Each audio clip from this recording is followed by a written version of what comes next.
আসসালামু আলাইকুম। চলুন আজকে নীলফামারীর ডিমলা উপজেলা সম্পর্কে জেনে নেওয়া যাক। ডিমলা উপজেলা বাংলাদেশের নীলফামারী জেলার অন্তর্গত একটি উপজেলা, যা 10টি ইউনিয়ন নিয়ে গঠিত। এটি রংপুর বিভাগের আওতাধীন নীলফামারী জেলার 6টি উপজেলার একটি এবং জেলার সীমান্তবর্তী 2টি উপজেলার একটি উপজেলা। ডিমলা উপজেলার উত্তরে ভারতের কুচবিহার জেলা, পূর্বে হাতীবান্ধা উপজেলা, দক্ষিণে জলঢাকা উপজেলা ও পশ্চিমে ডোমার উপজেলা অবস্থিত। এই উপজেলার পূর্ব দিকে তিস্তা নদী এবং পশ্চিম দিকে বুড়ি তিস্তা নদী প্রবাহিত হয়েছে। ডিমলা উপজেলার মোট আয়তন 326.80 বর্গ কিলোমিটার। ব্রিটিশ শাসনামলে 1857 সালে ডিমলা থানা প্রতিষ্ঠা করা হয়। বাংলাদেশ স্বাধীনতা লাভের পর 1984 সালে ডিমলা থানাকে উপজেলায় উন্নীত করা হয়। বাংলাদেশ জাতীয় সংসদ নির্বাচনে ডিমলার সংসদীয় আসন নীলফামারী 1, ডিমলা ও ডোমার উপজেলা নিয়ে গঠিত এই আসনটি জাতীয় সংসদে 12 নং আসন হিসেবে চিহ্নিত।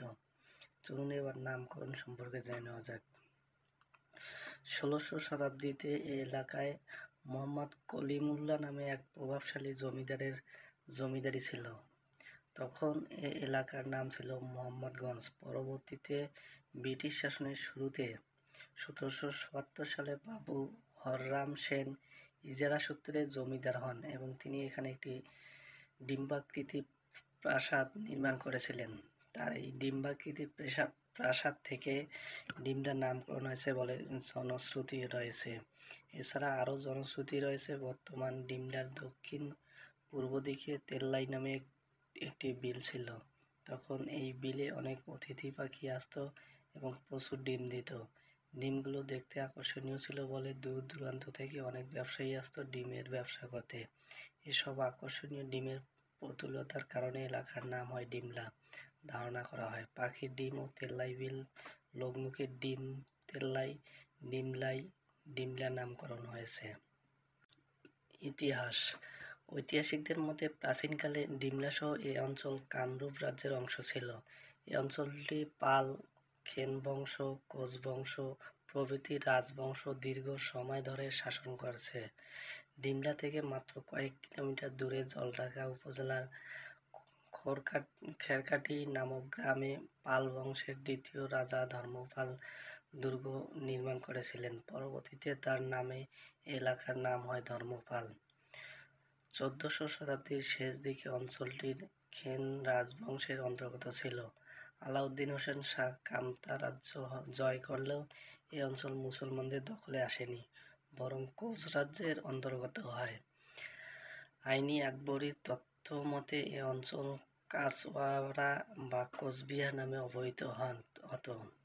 মোগল আমলে রংপুর অঞ্চলে যে 6টি পরগনা ছিল, ডিমলা ছিল কাজিরহাট পরগনার অধীন। 1687 সালে সুবেদার শায়েস্তা খাঁর পুত্র ইবাদত খাঁ কোচ মহারাজা মহিন্দ্র নারায়ণের সাথে যুদ্ধে লিপ্ত হয় এবং কাজিরহাট, কাকিনা, ফতেপুর, চাকলা দখল করে নেয়।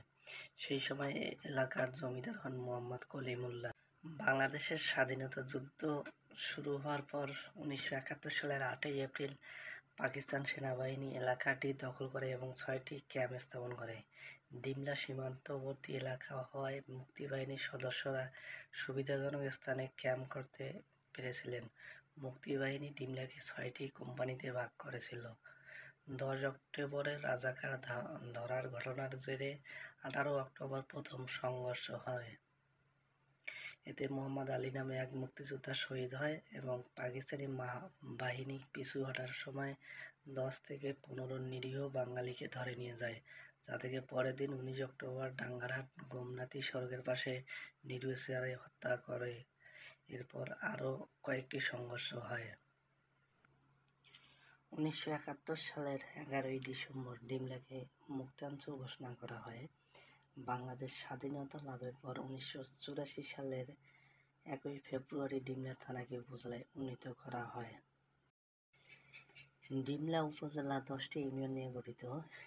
ইউনিয়ন সমূহ হল পশ্চিম ছাদনাই, বালাপাড়া, ডিমলা, খোকাকুড়িবাড়ি, খয়াবাড়ি, নাউতারা, খালিশা চাপ, চাপানি, জুনাগাছ, চাপানি, টেপা, খড়িবাড়ি ও পূর্ব ছাদনাই।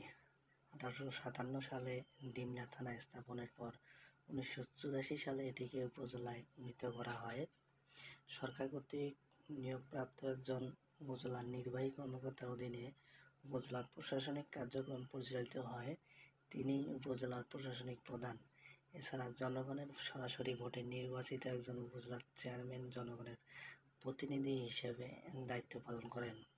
বর্তমান মোহাম্মদ তবিবুল ইসলাম ডিমলা উপজেলার চেয়ারম্যান হিসেবে দায়িত্ব পালন করেছেন। ডিমলা উপজেলায় আইন শৃঙ্খলা রক্ষায় একটি থানা বা পুলিশ স্টেশন রয়েছে। এছাড়া একটি করে আনসার ও বিডিবি এবং ফায়ার সার্ভিসের কার্যালয় রয়েছে। বন্ধুরা, ভিডিওটি আজকে এ পর্যন্তই। ডিমলা সম্পর্কে আরও বিস্তারিত তথ্য এবং ভিডিও পেতে পেজটি ফলো করে রাখুন এবং ডিমলা সম্পর্কে কোনো কিছু জানার থাকলে কমেন্টে জানাতে পারেন, কিংবা আরও ভিডিও পেতে আপনারা কমেন্টে জানাতে পারেন আমাদেরকে।